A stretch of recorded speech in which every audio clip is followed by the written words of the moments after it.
YG와 JYP의 책걸상.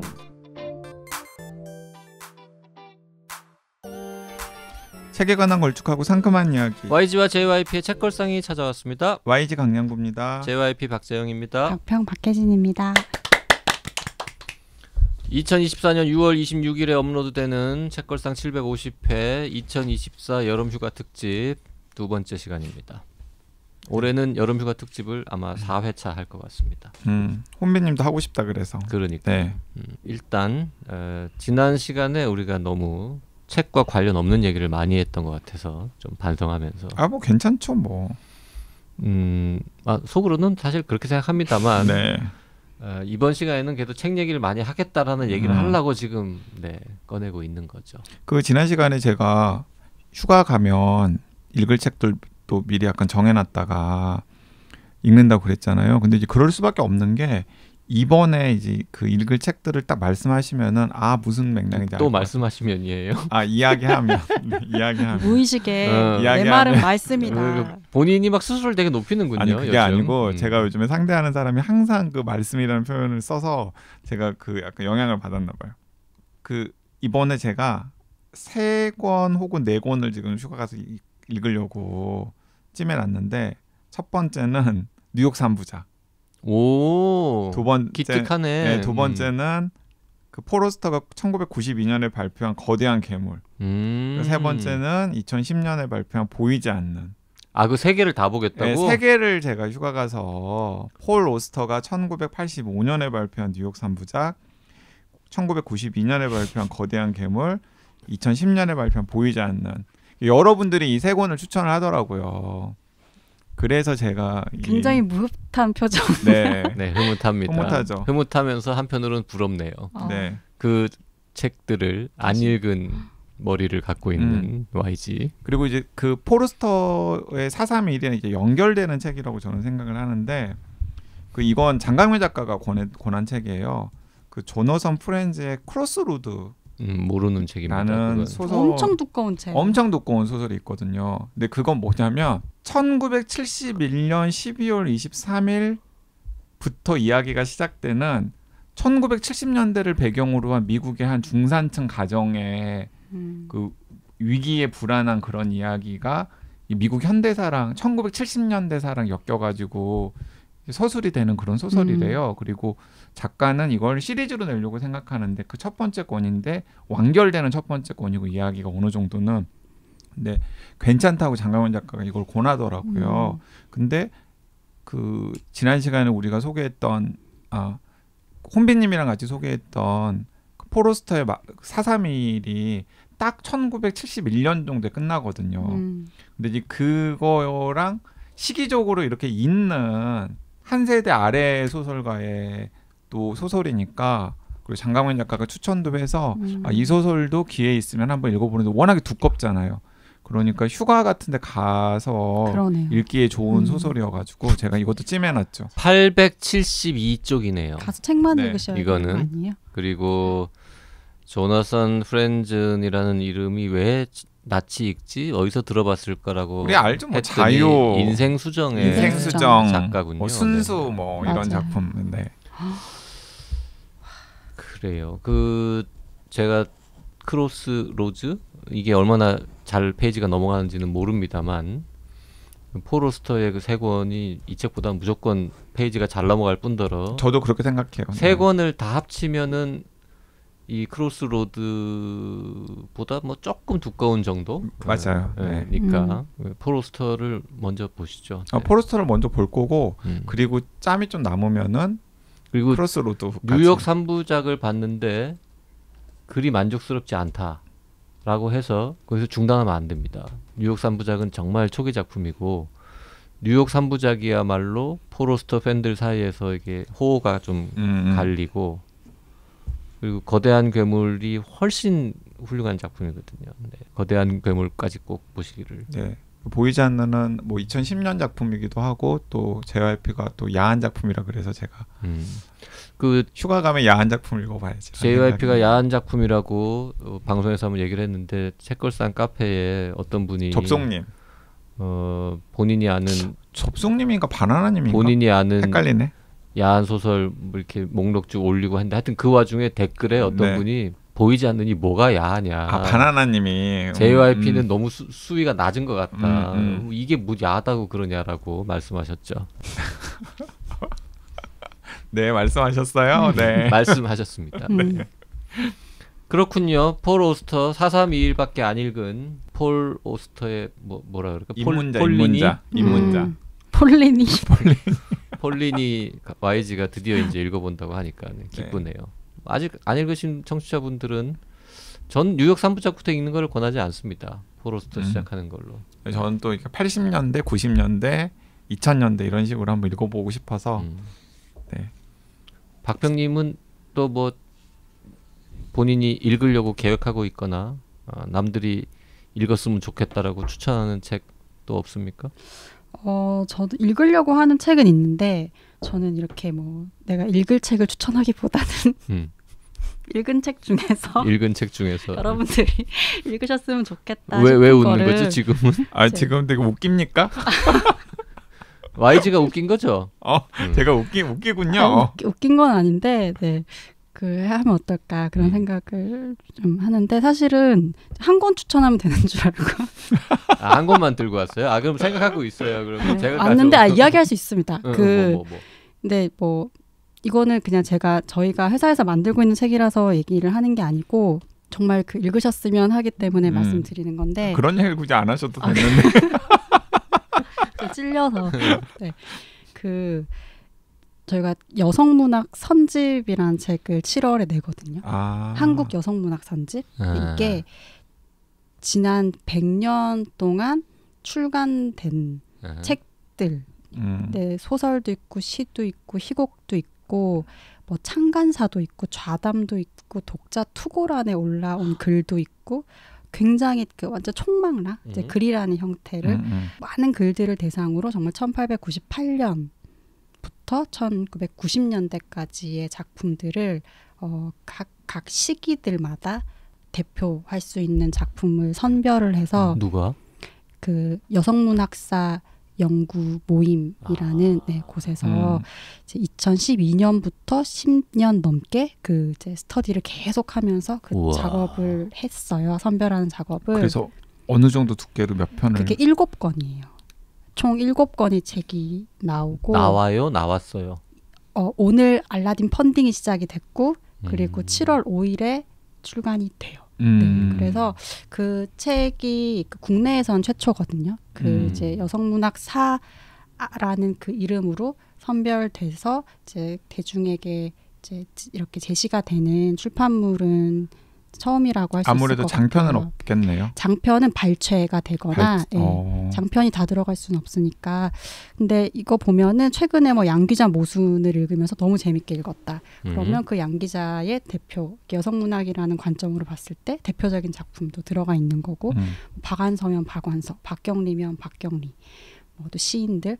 그래서 이걸 다 한 세기의 이야기인 거잖아요. 그래서 그거를 방학 때 그러니까 방학이 아니라 휴가 때 좀 마음을 잡고 보시면 그러니까 지난 100년의 역사를 한번 그냥 훑어볼 수도 있고 그 역사 안에서 여성문학이라는 게 어떻게 이제 진전이 돼 왔는지 이런 것도 한 번에 볼 수 있어서 휴가를 한 2주 내야 될 것 같습니다. 7권이면. 휴가에 시작만 하셔도 될 것 같아요. 네. 시작이 어렵잖아요. 그래서 그러면 그 연대 기준으로 되어 있습니까? 아니면 뭐 주제별로 되어 있습니까? 주제별로 돼 있어요. 그러니까 1권은 이제 1898년부터 한 1920년대까지 이제 여성문학의 탄생. 그리고 2권은 뭐 식민지, 뭐 해방기 이런 식으로 이제 역사적으로 그럼 연대기잖아요. 그러면. 연대기인 거죠. 네, 그 시기마다 이제 특징이라고 할 수 있는 작품들을 수록을 했죠. 우리가 이름만 들으면 다 아는 유명한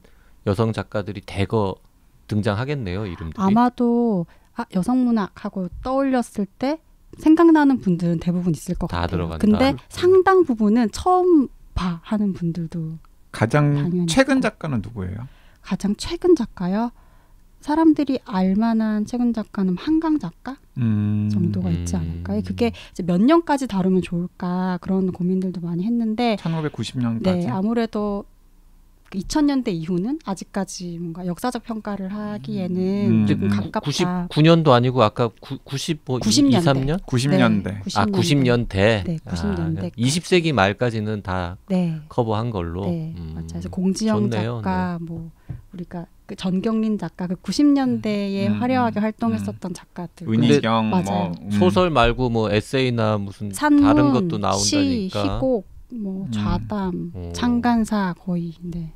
재밌겠네요. 네, 재밌어요. 그 생각보다 굉장히 재밌고 이게 여성 문학사 그러니까 좀 무거워 보이고 사실 뭐 무거운데 그 시대의 소설들이 굉장히 직설적이고 어떻게 보면 지금 독자들이 더 좋아할 법한 맞아요. 네, 에너지들이 더 막 강렬해요. 이거 지금 너무 소설들이 고상한 척해요. 네, 안 고상해요. 그래서 그때는 지금의 드라마의 위상이 소설이었잖아요. 맞아요. 그래서 너무 재밌어요. 박완서 소설도 그렇고. 제목이 뭡니까? 한국 여성문학 선집.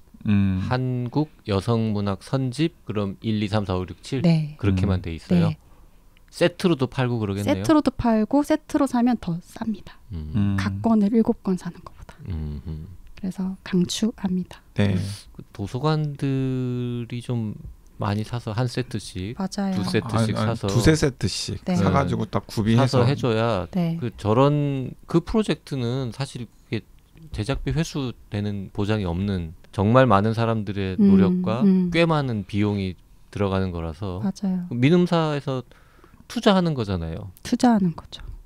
이 사회에 필요한 책이라고 생각을 하니까. 투자의 성격 플러스 약간 그 무슨 사회공헌 이런 느낌도 네, 살짝 있는데. 네.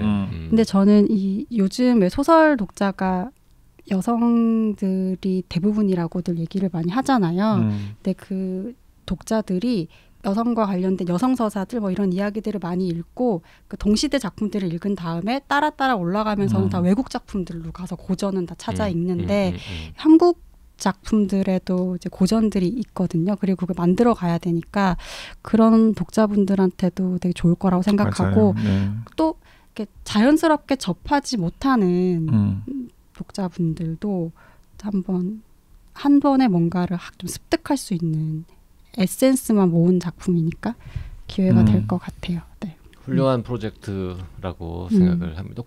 저 7권 만드는 전체 프로젝트의 뭐 대빵 이런 거에 박평이 맡은 겁니까?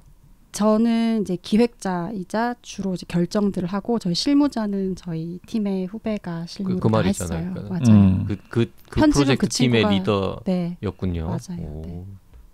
그렇게 훌륭한 일을 또 몇 달 동안 하셨군요. 몇 년 한 거예요. 몇 년을 했겠죠, 당연히. 2019년에 기획서가 이제 그 여성 연구 모임에서 출간 의뢰가 들어왔고 그걸 결정을 해서 지금 나오기까지 4년 가까이 걸린 거죠. 네. 그렇습니다. 그렇군요. 네. 네. 그래서 업무 보고 하는 느낌이긴 한데 잘 부탁드립니다. 그 여름 휴가 때 읽으면 좋은 책으로 제가 가져온 책은 럭키 방주. 뭔 응이야. 그런 제목의 책은 없는데. 아니 럭키랑 방주. 럭키랑 방주. 네. 아까 미리 얘기해서 얘기했잖아요. 지금 럭키랑 미리 방주. 얘기해서 지금 알아들은 거지. 럭키 방주 2개 가져왔습니다. 네. 지금 아까 뭐 요즘 재밌는 소설이 너무 없다, 뭐 너무 고상하다, 뭐 이런 얘기. 이거 절대 고상하지 않고요. 완전 그냥 아주 가벼운 마음으로 예능 프로그램 보듯이 보면 되는 아주 가벼운. 그 럭키는 이제 미국 베스트셀러고요. 방주는 일본 베스트셀러고 한국에서도 상당히 잘 팔리는 걸로 저는 알고 있는데 설정들이 둘 다 아주 기가 막힙니다. 럭키는 평생 아버지하고 같이 미국 전역을 떠돌면서 사기치고 다니는 젊은 여자가 주인공입니다. 그 사기꾼이 직업입니다. 모녀가. 아니 부녀가. 그러다가 뭐 한 건 크게 잘못돼가지고요. 아버지는 방에 들어갔어요. 25년형인가를 받고. 그래서 이 친구는 이제 남자친구를 사귀어가지고 남친이랑 이번에는 사기를 치고 다니는데 뭐 하나 크게 잘 성공을 했는데 비행기 타고 어디 중남미로 이렇게 도망가기 직전에 남친은 돈을 들고 튀어버리고 여자를 배신하고 그 다음에 경찰 당국은 누가 범인인지를 알아서 수배를 때립니다. 그래서 경찰에 쫓기고 자기는 그 범죄 수익은 하나도 못 얻고 남자친구에 대한 배신감에 치를 떨고 이런 상황인데 그 와중에 우연히 그냥 재미로 복권을 하나 샀는데 그게 1등 당첨이 됐는데 당첨금이 무려 5천억 원입니다. 미국은 복권이 한 번씩 그렇게 큰 금액이 뜨잖아요. 근데 자기 지금 수배자잖아요. 당첨금을 수령하러 은행에 갈 수가 없네. 근데 평생을 그러고 살았으니까 믿을 만한 사람한테 가서 야 이걸 네가 찾아가지고 좀 나누자. 우리 6대4로 7대3으로 나누자라고 얘기했을 때 자기한테 진짜 믿고 돈의 일부를 도와주고 자기 도망다니게 어디 도피하게 해줄 수 있는 만큼 신뢰하는 사람이 아무도 없는 게 주변도 다 사기꾼 계열들밖에 없으니까.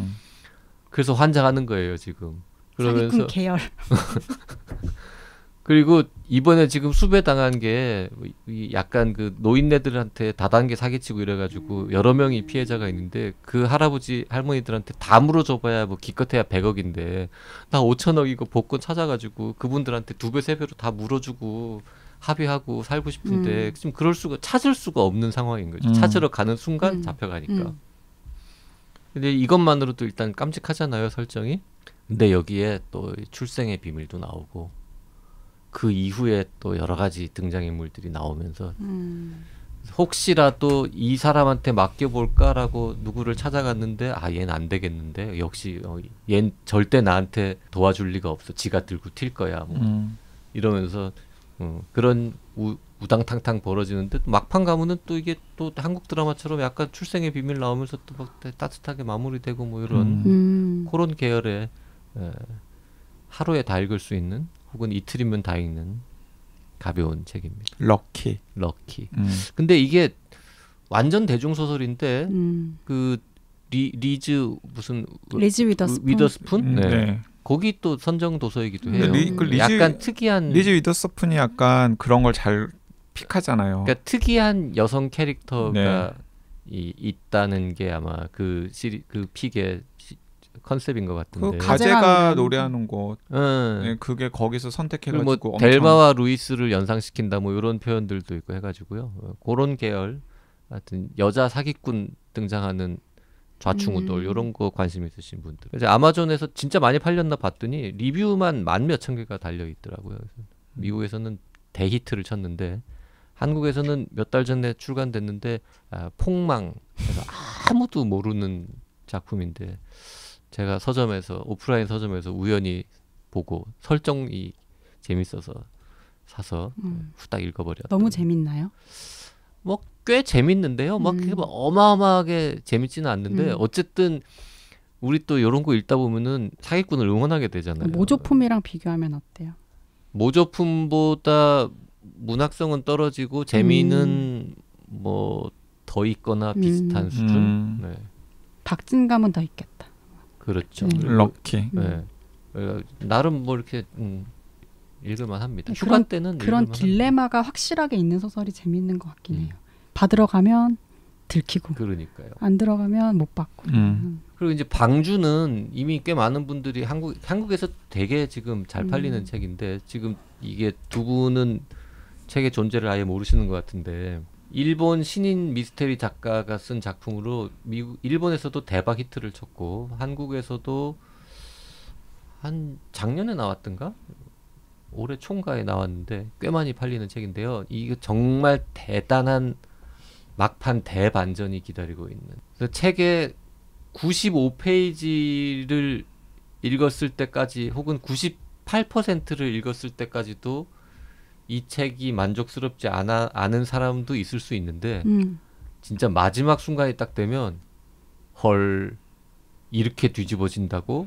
라고 생각할 수밖에 없는. 저 이거 표지 보니까 기억난다. 그런 대반전이 있는 책입니다. 이게 밀실 미스테리고 밀실 살인 사건의 기본 구도를 갖고 있는데 완전 현대판.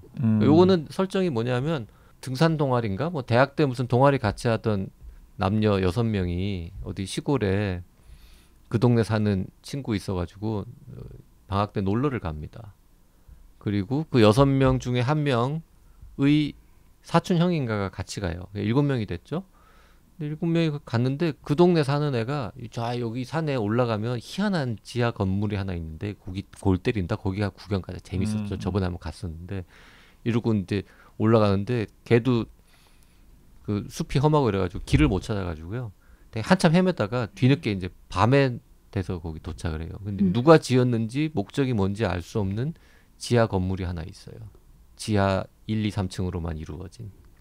거기 이제 들어갔는데 보니까 뭐 깡통 먹을 것도 좀 있고 뭐 이것저것 해가지고는 어쨌든 이게 신기하긴 한데 뭐 이제 와서 다시 집에 갈 수는 없으니 깜깜해져서 여기서 그냥 하룻밤 자고 내일 가자라고 생각을 하고 있는데 갑자기 또 어디서 엄마 아빠 아들로 이루어진 3명의 가족이 나타나요. 버섯 캐러 다니다가 길을 잃었다면서 여긴 어디예요? 이러고 그래서 이제 10명이 거기에서 하룻밤을 보내기로 한 거죠. 근데 그때 지진이 나네.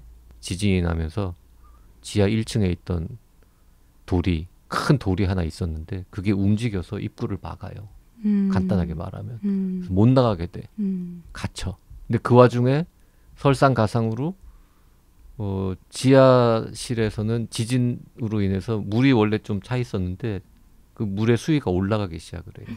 그래서 나가는 출구는 막혀 있고 지하실에서 물은 차올라오는 밀실인데 그럼 그 돌은 뭐냐? 그 돌은 뭔가 이 사람들이 나가고 들어가고 할 때 이 출입 통제를 위해서 만들어 놓은 장치고 요 돌을 아래층으로 떨어뜨리는 또 레버 같은 게 있는 거예요. 그래서 그거를 이렇게 쫙 끼기기 조작해가지고는 떨어뜨리면 그럼 또 나갈 수는 있는데 그 레버를 조작한 사람은 또 그 아래층에 갇히는 거지. 그 돌이 떨어지면서. 그래서 그러면 한 명이 누가 용감하게 남아서 이거를 작동을 해서 문을 열고 나머지 사람들은 막 뛰어내려와서 구조대와 함께 올라와서 이걸 이렇게 입구 정리하고 해가지고는 치우면 되는데 문제는 물은 계속 차올라오고 이러니까 구조대가 늦게 오거나 입구를 정리하는데 못하면 이 사람이 죽는 거잖아요. 이를 어쩐다? 그러면서 이제 계산을 해봤더니 물이 차올라오는 속도가 한 일주일 정도는 괜찮을 것 같다. 에이 뭐 어떻게든 되겠지 이러고 하룻밤을 잤는데 그날 살인 사건이 발생하는 거지. 한 명이 죽는 거예요. 분명히 누군가 이 안에서 범인이 있는 거죠. 그렇게 시작합니다. 네. 그리고 한 명만 죽지 않아요. 몇 명이 죽나요? 그건 뭐 읽어보면 알겠죠. 죽는데 네. 그들의 딜레마는 분명히 누군가가 죽였는데 일단 왜 죽였는지를 몰라. 그 다음에 그건 모르겠지만 범인을 잡아야 돼. 그리고 우리는 살아서 나가야 돼. 그러면 범인을 잡아서 우리가 어쨌든 여러 명이니까 너한테 너 왜 죽였어 이 나쁜 놈아 이러면서 네가 책임지고 응? 내려가서 그 레버를 당겨. 네가 잘못했으니까. 그래서 그 사람을 강제로든 설득이든 지하로 밀어 넣어서 통로를 입구를 연 다음에 우리는 다 나가고 그 다음에 걔는 어쨌든 우리가 사람을 죽였을지언정 우리 친구니까 살리기 위해서 구조대를 보내야지 뭐 이렇게 이제 하는데 누가 죽였는지를 모르잖아요. 그래서 거기에서 이제 계속해서 일이 벌어지는데 막판에 가면 또 뒤통수를 치는 일이 벌어집니다. 그건 혼비님이 약간 좋아할 만한. 혼비님이 추천해서 그래요? 본 거예요. 희대의 반전이라고 하셔가지고 네. 야, 정말 희대의 반전은 어떤 희대의 반전이길래 반전. 방주를 검색해 보면 소설 방주를 검색해 보면은 자동 검색어가 반전이에요. 그러니까. 그러니까 뭔가 반전이 있긴 있나 봐요. 그 소설 방주의 반전은 전 세계 소설가들이 그 수많은 작품을 쓰는데 몇 년에 한 번 정도 나올까 말까한 반전이다. 정말요? 정말요? 매년 나오지는 않는 수준의 반전이다. 읽어보고 그 정도 아니면 제가 정정할게요. 방송으로. 와. 그럼 한 과장이다. 6개월에 한 번. 과장이다. 네. 하여튼 흔하지 않은 수준의 대반전이 있다. 나도 제목만 보고 근데 저는 제목을 보고서 약간 방주라는 제목을 딱 보고 약간 삼체 비슷한 SF인 줄 알고 좀 뒤적거리다가 밀실 트릭 이런 거여가지고 저는 치웠거든요. 그렇죠. 아니 솔직히 저도 밀실트리가 안 좋아합니다. 그래서 네. 이거 안 볼라 그랬어. 난 그런 거 별로 안 근데 좋아하니까. 반전이 정말 기가 막히다는 거야. 극한의 뇌 정지, 미친 반전. 그게 이 책 정도? 표지에 네. 적혀 있는 카피잖아요. 끄덕여지는. 네, 이제 약간 미친 반전이 있어요. 그래서 꼭 읽어야겠네요. 와, 이거였어? 자, 책걸상 청취자 여러분, 제가 읽어보고 음. 미친 반전 아니면 제가 뇌정지. 뇌정지 안 되면 제가 꼭 뇌정지는 안 됩니다. YG의 뇌는 그 정도로 정지까지 될 리는 없어요. 제가 정정하고 이거 과장이다. 유튜브 해야 되겠다. 유튜브 소설 방주 반전 뇌정지 안 됩니다. 팩트 체크. 그렇습니다. 네. 네. 네. 여름휴가 특집이면 이런 걸 갖고 와야지 말이야. 이 사람들이 다 너무 고상한 것, 막 우아한 것 그런 것만 갖고 오셔가지고. 그 저는 논픽션도 2권 가져왔어요. 아, 더 할 방송 끝 아니에요? 아, 방송 끝나요? 끝인가요? 시간 다 하나 한번 해보세요. 네. 아, 2개 가져왔으니까. 아, 3개 가져왔어요? 아, 2개. 2개? 아, 둘 중에 하나만 했죠. 한 저자가 쓴 2개를 가져왔는데. 아, 그래요? 그럼 다 제가 해. 그냥 그거 유혹하는 와이즈로 제가 넘길게요. 아니, 괜찮아요. 네, 유혹하는 와이즈로 넘길게요. 아이, 궁금하잖아요. 궁금하잖아. 힌트 그러면. 아, 왜냐면 그 기후위기가 워낙에 중요한 문제고 이번 여름 또 역대급으로 더울 거라고 막 이야기를 하잖아요. 근데 제가 생각하기에 요 근래에 나온 기후위기와 관련된 책 중에서 좀 굉장히 의미도 있고 재미있는 책, 재미있다기보다는 어쨌든 문제 핵심에 딱 도달하는 논픽션 2권이 있어가지고 한 저자가 썼어요. 제프 구델이라고 하는 미국의 저널리스트가 쓴 책인데 이때 2021년에 물이 몰려온다라고 하는 해수면 상승을 타픽으로 한 책이 한 권 있어서 제가 이제 그 책은 번역도 잘 돼 있고 만듦새도 굉장히 좋고 내용도 엄청 좋아서 내가 여러분들한테 권했었거든요. 근데 물이 몰려온다라고 하는 책의 원제가 더 워터 윌 컴이에요.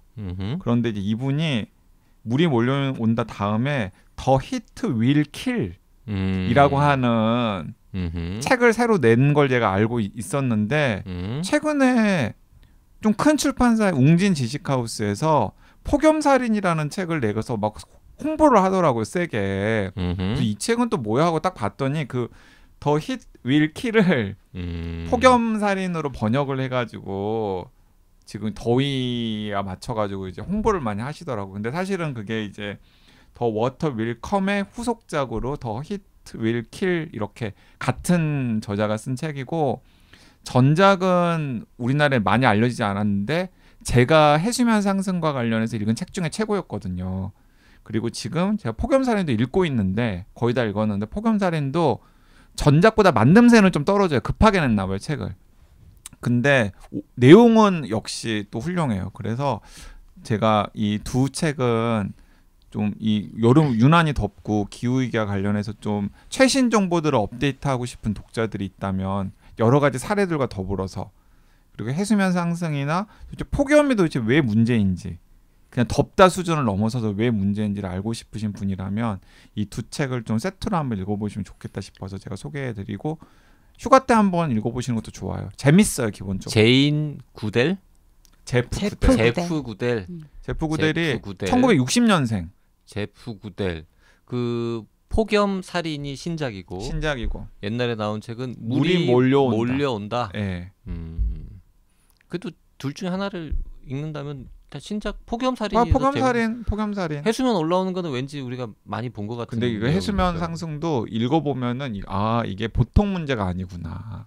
보통 문제가 아닌 건 사실 우리 알고 있잖아요. 보통 문제가 아니구나. 안 읽어봐도 알고. 하지만 읽어보면은 이게 생각하는 것보다 더 심각한 문제고 이미 여기저기서 벌어지고 있는 일이구나라는 걸 알 수가 있죠. 그렇군요. 네. 네. 그러고 보니 이 방송이 지금 6월 하순에 마지막 주에 나가잖아요. 요때쯤이면 JYP 새 책이 나왔을 것 같은데 아직 제목이 100% 최종 확정이 안 나서 내가 홍보를 못 하겠네. 그냥 박재영을 치세요. 생각날 때마다. 네, 요 무렵에는 아마 새 책이 나왔을 것 같습니다. 박재영 치면 뭐 맨 앞에 나오겠죠. 아마 그렇겠죠. 박재영 치면 맨 앞에 나오겠죠. 안 나오면 책이라고 하는 박재영. 그 책은 곧 진짜 나옵니다. 박재영 책. 그 다음 책도 조만간 한 2-3달 안에 나오지 않을까 예상하고 있습니다. JYP가 올해 책 2권이 지금 원고가 탈고되어서 출판사에 넘어간 상황이잖아요. 2권은 올해 안에 99.9%의 확률로 나올 것 같고 어쩌면 3권이 나올 수도 있죠. 제가 좀 미치면 3권 세 번째 책도 나올 수. 한 해에 3권을 내는 거 미친 짓이라고 생각합니다. 그래서 그건 판매에도 별로 도움이 안 됩니다. 네, 그래서 지겹거든요. 다음 책은 내년에 나올 것으로. 내가 올해 읽을 책 한 100권 정도 있는데 거기서 JYP 책을 3권 읽는다? 그 정도면 괜찮은데 13권 읽는데 그래 13권 읽는데 3권을 JYP 책? 네네네. 그건 아닌 것 같습니다. 그러니까 뭐 올해 안에 세 번째 책도 나올 만큼 열심히 써보겠다 뭐 이런 정도고요. 나도 얼른 책 내야 되는데. 책은 내년에 나오겠지만 올해는 2권 나올 것 같습니다. YG 책도 계속 나온다 하면서 지금 안 나오네요. 아니 제가 이제 원고를 그 작년 말에 넘겼죠. 출판사에. 근데 왜 출판사에서 수정을 해라.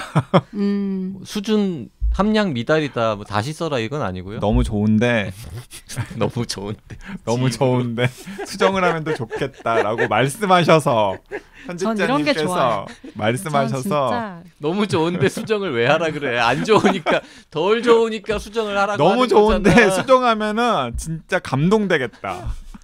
이래서 왔고 자 편집자 현직 편집자한테 물어봅시다. 너무 좋은데 수정해 달라고 하는 말의 속뜻은 뭡니까? 수정해 달라. 들었지? 네, 그래서 지금 이제 수정을 해서 드려야 되는데 거기도 막 쌓여 있는 책들이 있어가지고 서로 그냥 약간 미적거리고 있는 상황이죠. 네. 와. JYP가 쓴 책은 둘 다 좀 시의성이 중요한 책이라서 맞아요. 두 출판사에서 다 빠른 속도로 작업해서 최대한 빨리 내는 걸로 되어 있어서 그래서 올해 2권이 연달아 나옵니다. 네, 제가 그 JYP 출간 일정을 좀 피하려고요. 경쟁할까 봐서. 그래요? 네. 장르가 전혀 다른데. 그래도 그 책 딱 분기에 한 권 사시는 분들은 어떤 책을 사야 되는지 고민된다고요. 책걸상의 독지가분들, 청취자분들은 우리 둘이 책이 같이 나오면 2권 다 사기 싫고 하나만 살 수는 있어요. 맞아요. 그러니까요. 그러니까 그거 약간 교묘하게 피해야죠. 하여튼 저희의 책은 확정되면 다시 또 말씀드리기로 하겠습니다. 교묘하게 피한단 말도 생각할수록 좀 웃긴 것 같아요. 파이팅입니다. 네, 여름휴가 특집 2번째 편 여기서 줄이도록 하겠습니다. 즐거운 여름휴가 보내려면 제일 중요한 게 뭘 읽을지 책부터 정하는 거니까요. 참고하시기 바랍니다. 네, 감사합니다. 다음 주에도 즐겁게 만나겠습니다. 고맙습니다.